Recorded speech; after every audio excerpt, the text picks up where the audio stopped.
सुप्रभात बच्चों, कैसे हैं आप सब। उम्मीद करती हूँ आप सब अच्छे होंगे। तो बच्चों, आज की कक्षा में हम पढ़ने वाले हैं अध्याय नंबर 9, जिसका शीर्षक है लाख की चूड़ियां। तो बच्चों, इस अध्याय में हमें कहानी दी गई है। तो सबसे पहले हम देखेंगे कि हमें यहाँ पे कुछ चित्र दिए गए हैं और इस चित्र के आधार पर हमसे कुछ प्रश्न पूछे गए हैं।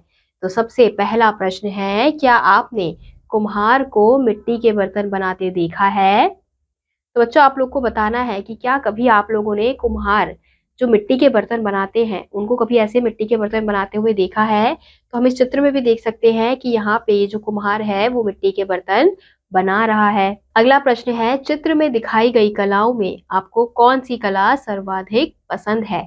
तो बच्चों, यहाँ पे हमें अलग अलग कलाएं दिखाई गई हैं। यहाँ पे हम देख सकते हैं कि ये जो व्यक्ति है वो क्या कर रहा है, चूड़ियां बना रहा है, कड़े बना रहा है, लाख की चूड़ियां बना रहा है। एक व्यक्ति क्या कर रहा है, मिट्टी के बर्तन बना रहा है, खिलौने बना रहा है। और दूसरी कला क्या है, यहाँ पे जो औरतें हैं क्या कर रही हैं, सीख जो होती है उससे क्या बना रही है, टोकरियां बना रही हैं। तो इसमें से आपको कौन सी कला सबसे अच्छी लग रही है, तो आपको बताना है। अगला प्रश्न है, क्या आप कोई कला सीखना पसंद करेंगे। तो बच्चों, आपको बताना है कि क्या आप लोग भी कोई कला सीखना चाहते हैं। कलाएं बहुत प्रकार की होती है, चित्रकला भी होती है, संगीत कला भी होती है, तरह तरह की कलाएं होती हैं। तो आप कौन सी कला सीखना चाहते हैं। अगला प्रश्न है, भारत में हस्तशिल्प की कलाएं क्यों लुप्त होती जा रही हैं। तो बच्चों, भारत में हस्तशिल्प, ये जो कलाएं हैं वो सारी क्या है, हस्तशिल्प है, क्योंकि ये लोग हाथ से काम कर रहे हैं। तो ये हस्तशिल्प की जो कलाएं हैं वो क्यों अब गायब होती जा रही है, क्योंकि अब मशीनों से ज्यादातर काम किया जा रहा है। इसलिए जो हाथ से बनाई चीजें हैं उससे लोग दूर होते जा रहे हैं, वो चीजें अब कम बनती जा रही है। अब ज्यादातर लोग क्या करते हैं, मशीनों का उपयोग करते हैं। अब मशीनों से क्या होता है, समय भी कम लगता है और कम समय में ज्यादा चीजें बन जाती हैं। तो इसलिए हस्तशिल्प कलाएं क्यों गायब हो रही हैं, क्यों लुप्त हो रही हैं, मशीनों की वजह से। अगला प्रश्न है, किसी भी कला का आना स्वयं में एक रोजगार है, अपने विचार व्यक्त कीजिए। तो बच्चों, हमें यहाँ पे बताया जा रहा है कि किसी भी कला का आना, यानी कि अगर कोई भी कला आती है इस दुनिया में, इस जीवन में, तो वो अपने साथ एक रोजगार लाती है। यानी कि अगर कोई कला का विकास होता है तो अगर लोग देखते हैं उस कला को, तो जैसे अब ये जो कला है चूड़ियां बनाने की, लाख की चूड़ियां बनाने की जो कला है, अब ये जो व्यक्ति है इसी कला से वो क्या करता है, अपना व्यवसाय चलाता है। ये क्या है, उसका काम है, इसी से वो पैसे कमाता है। तो एक प्रकार से ये इसके लिए रोजगार हो गया। ऐसे यहाँ पे जो ये मिट्टी के बर्तन बना रहा है ये भी कला है। तो कला क्या लाती है, अपने साथ रोजगार भी लाती है। तो इसी के साथ हम अपने अध्याय की ओर बढ़ते हैं। आधुनिक युग में सारा काम मशीनों से किया जाता है। मशीनें कम समय में चीजों के अधिक विकल्प उपलब्ध कराती है, जिससे हाथ से बनी चीजों की आवश्यकता और उपयोगिता घटती जा रही है। इस कहानी में यही बताया गया है कि कांच की चूड़ियां लाख की चूड़ियों की जगह ले चुकी है। उसे बनाने वाला हुनरमंद कारीगर बदलू गरीबी में दिन बिता रहा है, लेकिन फिर भी उसे अपनी कला से प्रेम है। तो बच्चों, हमें क्या बताया जा रहा है कि जो आधुनिक युग है उसमें क्या आ गई हैं, मशीनें आ गई हैं। तो इसलिए जो हाथ से बनाने वाली कला है वो हटती जा रही हैं। ऐसे ही अब कांच की चूड़ियों ने लाख की चूड़ियों की जगह ले ली है। अब जो हुनरमंद कारीगर है बदलू, अब इस वजह से उसकी जो जिंदगी है वो गरीबी में जाती जा रही है, क्योंकि अब उसके द्वारा बनाई गई लाख की चूड़ियां कोई भी नहीं खरीदेगा।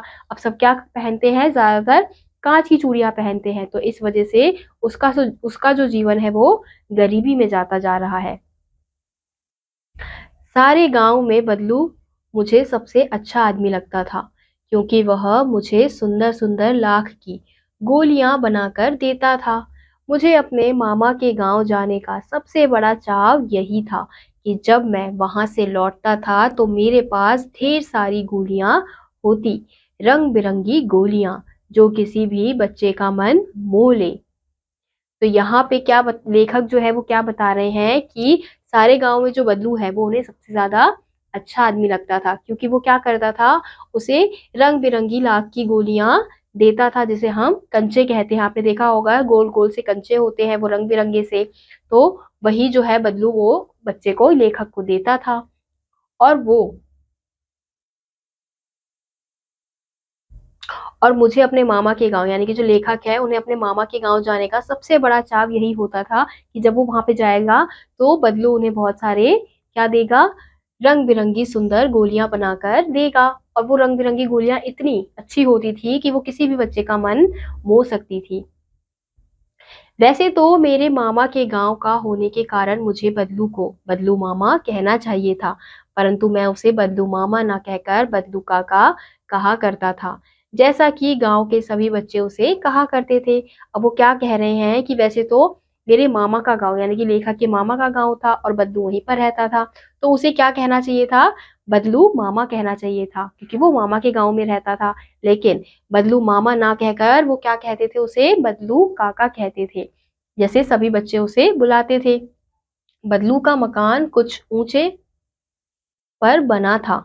मकान के सामने बड़ा सा सहन था, जिसमें एक पुरानी नीम का जिसमें एक पुराना नीम का वृक्ष लगा था। उसी के नीचे बैठकर बदलू अपना काम किया करता था। अब बदलू का घर थोड़े ऊंचाई पर बना हुआ था और मकान के सामने बड़ा सा सहन था, जिसमें एक पुराना नीम का वृक्ष लगा हुआ था और उसी के नीचे बैठकर बदलू जो है वो अपना काम किया करता था। बगल में भट्टी दहकती रहती, जिसमें वह लाख पिघलाया करता। सामने एक लकड़ी की चौखट पड़ी रहती, जिस पर लाख के मुलायम होने पर वह उसे सलाख के समान पतला करके चूड़ी का आकार देता।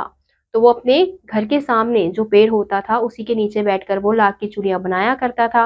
अब बगल में भट्टी होती थी और भट्टी में वो लाख को पिघलाकर चूड़ियां बनाने का काम करता था। पास में पा, पास में चार छह विभिन्न आकार की बेलन नुमा मुंगेरियां रखी रहती, जो आगे से कुछ पतली और पीछे से मोटी होती। यानी कि उसके पास एक बेलन नुमा मुंगेरियां रहती थी, जो कैसी होती थी, कुछ पतली होती थी आगे से और पीछे से थोड़ी सी मोटी होती थी, जिस पर रखकर वो लाख की चूड़ियां बनाता था और चूड़ियों को आकार देता था। लाख को चूड़ी का आकार देकर वह उन्हें मुंगेरियों पर चढ़ाकर गोल और चिकना बनाता और तब एक एक कर पूरे हाथ की चूड़ियां बना चुकने के पश्चात वह उन पर रंग करता। बदलू यह कार्य सदा ही एक मचिए पर बैठकर किया करता था, जो बहुत ही पुरानी थी। बगल में ही उसका हुक्का रखा रहता, जिसे वह बीच बीच में पीता रहता। गांव में मेरा दोपहर का समय अधिकतर बदलू के पास बीतता। वह मुझे लला वह मुझे लल्ला कहा करता और मेरे पहुंचते ही मेरे लिए तुरंत एक मचिया मंगा देता। मैं घंटों बैठे बैठे उसे इस प्रकार चूड़ियां बनाते देखता रहता। लगभग रोज ही वह 4-6 जोड़े चूड़ियां बनाता। पूरा जोड़ा बना लेने पर वह उसे बेलन पर बढ़ाकर कुछ क्षण चुपचाप देखता रहता, मानो वह बेलन ना होकर किसी नववधू की कलाई हो। तो यहाँ पे हम देख सकते हैं कि जो बदलू है वो किस प्रकार से कार्य करता है। अब यहाँ पे वो लाख को पिघलाता है और इस बेलन में वो चूड़ियों को आकार देता है। तो हम यहाँ देख सकते हैं और यहाँ पे उसका हुक्का पड़ा रहता है और यहीं पर आकर जो लेखक है वो बदलू को देखते रहते हैं और उनका पूरा दिन बदलू को इसी प्रकार से चूड़ियां बनाते देखने में निकल जाता था।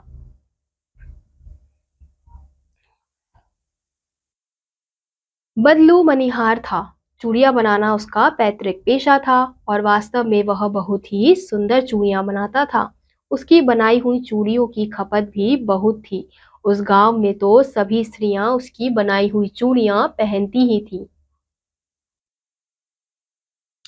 तो चूड़ियां बनाना उसका पैतृक पेशा था, यानी कि वो हमेशा से बनाता था। उसके पिताजी जो थे वो भी चूड़ियां बनाते थे, तो बदलू भी चूड़ियां बनाता था और वास्तव में बहुत ज्यादा सुंदर चूड़ियां बनाता था और उसकी बनाई हुई चूड़ियां की खपत भी बहुत थी, यानी कि बहुत लोग उसे खरीदते थे और गांव की सभी स्त्रियां जो थी वो उसी की चूड़ी पहनती थी।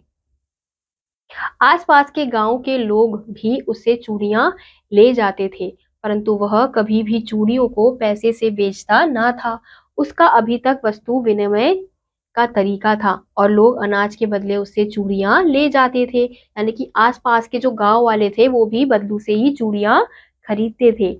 लेकिन वो चूड़ियों के बदले पैसे नहीं लेता था, बल्कि वो क्या करता था, वस्तु विनिमय। वस्तु विनिमय क्या होता है बच्चों, कि अगर आप कुछ दे रहे हो, कोई वस्तु दे रहे हो, तो उसके बदले में आप पैसे नहीं ले रहे हो, कोई वस्तु ही ले रहे हो, तो इसे हम वस्तु विनिमय कहते हैं। तो वो इसी प्रकार का तरीका अपनाता था, यानी कि वो चूड़ियों के बदले वो क्या लेता था, लोगों से अनाज लेता था। तो लोग उससे चूड़ियां ले जाते थे और बदले में उसे अनाज दे जाते थे। तो वो इसी प्रकार से अपना व्यवसाय चला रहा था। बदलू स्वभाव से बहुत सीधा था। मैंने कभी भी उसे किसी से झगड़ते नहीं देखा। हाँ, शादी विवाह के अवसरों पर वह अवश्य जिद पकड़ लेता था। जीवन भर चाहे कोई उससे मुफ्त चूड़ियां ले जाए, परंतु विवाह के अवसर पर वह सारी कसर निकाल लेता था। आखिर सुहाग के जोड़े का महत्व ही और होता है। मुझे याद है, मेरे मामा के यहाँ किसी लड़की के विवाह पर जरा सी किसी बात पर बिगड़ गया था और फिर उसको मनाने में लोहे लग गए थे। विवाह में इसी जोड़े का मूल्य इतना बढ़ जाता था कि उसके लिए उसकी घरवाली को सारे वस्त्र मिलते, ढेरों अनाज मिलता, उसको अपने लिए पगड़ी मिलती और रुपए जो मिलते सो अलग। यानी कि जब विवाह का समय होता था तो जो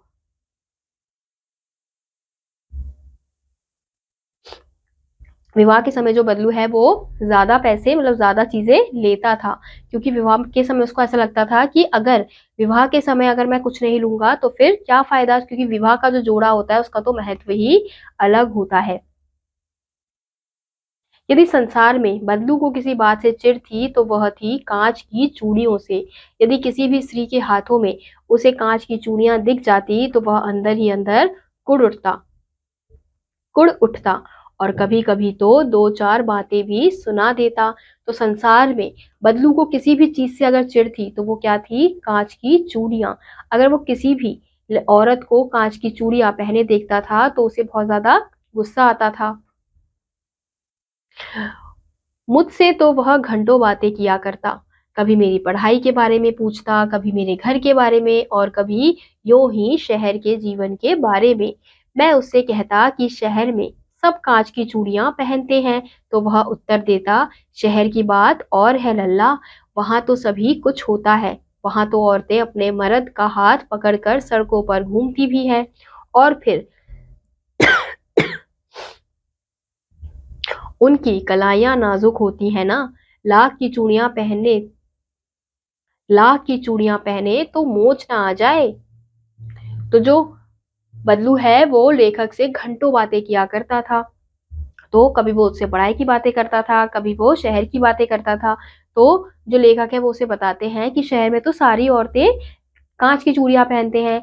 तो बदलू क्या कहता था कि शहर की बात तो कुछ और है लल्ला। शहर में तो जो औरतें होती हैं वो अपने मर्द का हाथ पकड़ कर चलती हैं और उनकी जो कलाइयां होती है वो बहुत ज्यादा नाजुक होती हैं। तो अगर वो लाख की चूड़ियां पहनेंगी तो उन्हें मोच आ जाएंगी।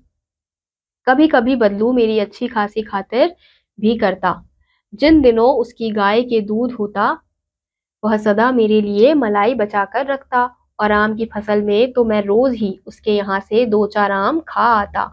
परंतु इन सब बातों के अतिरिक्त जिस कारण वह मुझे अच्छा लगता वह यह था कि लगभग रोज ही वह मेरे लिए एक दो गोलियां बना देता। तो कभी कभी जो बदलू है वो लेखक की बहुत ही अच्छे से खातिरदारी करता था। तो जब भी उसकी जो गाय है वो दूध देती थी तो वो क्या करता था, लेखक के लिए मलाई बचा कर रखता था और आम की फसल में तो रोज ही उसके यहाँ से जो लेखक है वो आम जरूर लेके जाते थे। लेकिन इन सब के बावजूद लेखक को सबसे अच्छा क्या लगता था, जो उनको वो गोलियां देता था, लाख की गोलियां देता था, रंग बिरंगी गोलियां देता था। मैं वधु मैं बहुधा हर गर्मी की छुट्टी में अपने मामा के यहाँ चला जाता और एक आध महीने वहां रहकर स्कूल खुलने के समय तक वापस आ जाता। परंतु दो तीन बार ही मैं अपने मामा के यहाँ गया होऊंगा। तभी मेरे पिता की एक दूर के शहर में बदली हो गई और एक लंबी अवधि तक मैं अपने मामा के गांव ना जा सका। लगभग 8-10 वर्षों के बाद जब मैं वहां गया तो इतना बड़ा हो चुका था कि लाख की गोलियों में मेरी रुचि नहीं रह गई थी। अतः गांव में होते हुए भी कई दिनों तक मुझे बंधु का ध्यान न आया। इस इस बीच मैंने देखा कि गांव में लगभग सभी स्त्रियां कांच की चूड़ियां पहनने हैं। अब जब भी लेखक की गर्मी की छुट्टी पड़ती थी तो वो अपने मामा के यहाँ चले जाते थे, लेकिन एक बार क्या हुआ कि उनके पिताजी का पिताजी की बदली हो गई थी दूसरे शहर में, तो काफी समय तक वो अपने मामा के गांव नहीं गए थे। लेकिन अब जब वो गांव गए तो वो बहुत बड़े हो चुके थे, तो उनकी अब उन कंचों में, उन गोलियों में इतनी रुचि नहीं थी। तो वो क्या देखते थे कि वो काफी समय तो बदलू के बारे में भूल ही गए थे, लेकिन वो क्या देखते हैं कि गांव में अब जो सभी औरतें हैं वो क्या पहन रही हैं, कांच की चूड़ियां पहन रही हैं। विरले ही हाथों में मैंने लाख की चूड़ियां देखी। तब एक दिन सहसा मुझे बदलू का ध्यान हो आया। बात यह हुई कि बरसात में मेरे मामा की छोटी लड़की आंगन में फिसल कर गिर पड़ी और उसके हाथ की कांच की चूड़ी टूटकर उसकी कलाई में घुस गई और उससे खून बहने लगा। मेरे मामा उस समय घर पर ना थे, मुझे ही उसकी मरहम पट्टी करनी पड़ी। तभी सहसा मुझे बदलू का ध्यान हो आया और मैंने सोचा कि उससे मिल आऊं। अतः शाम को मैं घूमते घूमते उसके घर चला गया। बदलू वहीं चबूतरे पर नीम के नीचे एक खाट पर लेटा था। अब लेखक जो है वो क्या देखते हैं कि विरले यानी कि बहुत कम औरतों के हाथ में लाख की चूड़ियां थी। अब हुआ क्या था कि उनके जो मामा की बेटी है और उसने कांच की चूड़ी पहनी हुई थी, तो वो फिसल कर गिर गई थी। तो फिसलने के कारण जो उसकी कांच की चूड़ी है वो टूट कर उसकी कलाई में घुस गई थी। अब मामा उसके साथ थे नहीं, तो लेखक को ही अपने मामा की बेटी की मरहम पट्टी करनी पड़ी। तो उन्हें याद आया कि चलो मैं बदलू से मिल आता हूँ।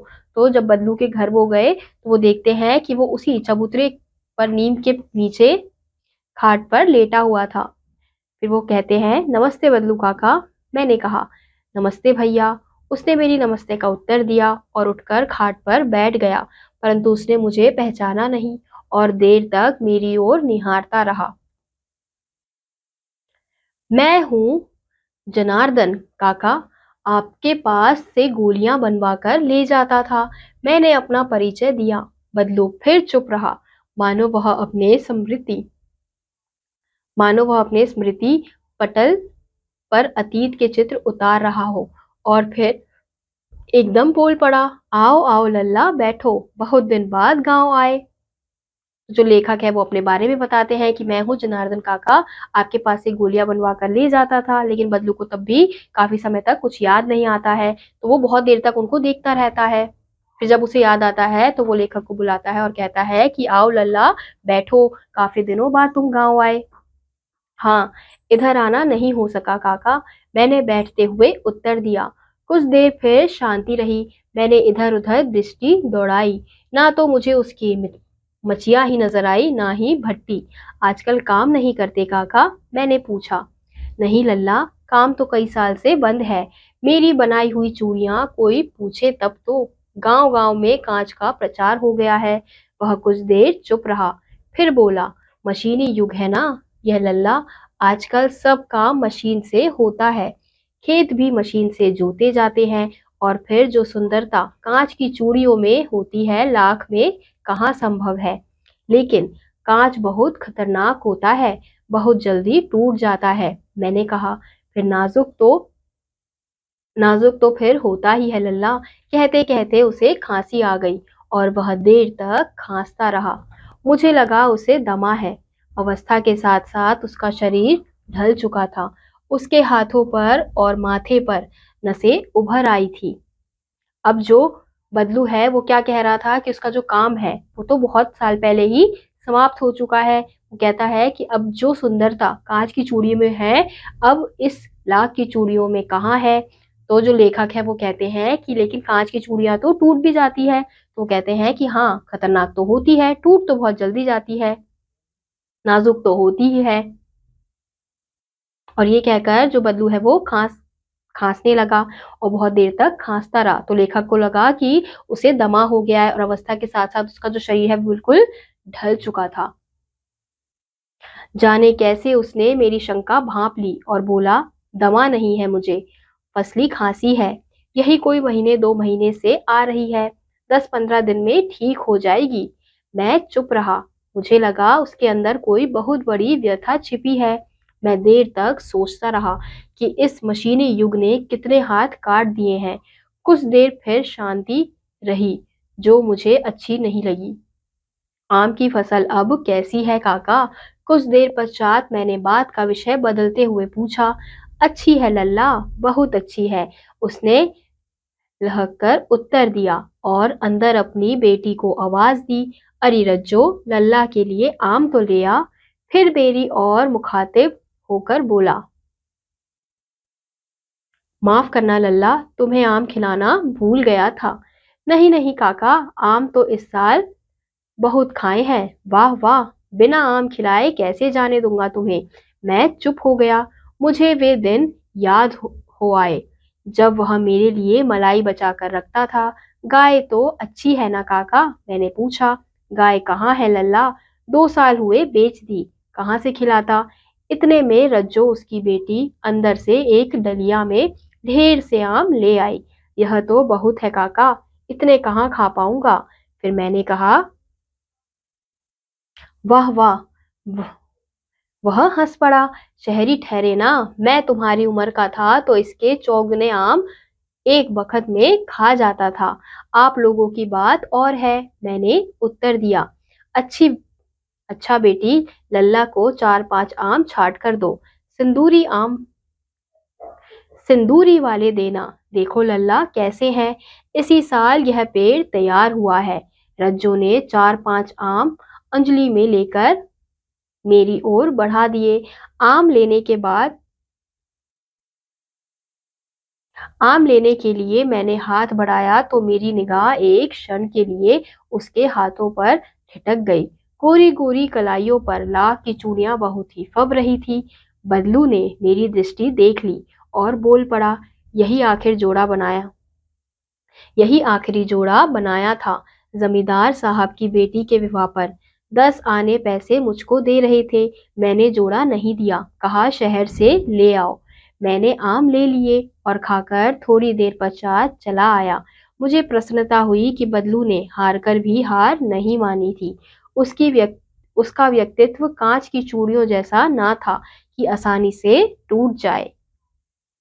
तो बच्चों, हमने देखा कि किस प्रकार से जो बदलू है वो लाख की चूड़ियां बनाता था और उसके बाद कांच की चूड़ियां का दौर आ गया था, मशीनी युग आ गया था। तो उसे पता था कि अब उसकी लाख की चूड़ियां कोई नहीं पहनेगा, तो उसने कांच की चूड़ियां बनाना का शौक नहीं पाला, यानी कि उसने कांच की चूड़ियां बनाना नहीं चाहा, क्योंकि उसे कांच की चूड़ियां शुरू से नहीं पसंद थी। वो अपनी लाख की चूड़ियां ही बनाता रहा और जब उसका युग खत्म हो गया तो उसने चूड़ियां बनाना बंद कर दिया। तो इसलिए अंत में क्या कहा गया है कि उसका जो उसकी उम्मीद है वो कांच की चूड़ियों जैसी कच्ची नहीं है। तो इसी के साथ आज का यह अध्याय यहीं समाप्त होता है। उम्मीद करती हूँ आपको यह अध्याय समझ आया होगा। मैं आपसे मिलूंगी अगली कक्षा में। तब तक के लिए आप सभी बच्चे खुश रहिए और पढ़ते रहिए। बाय।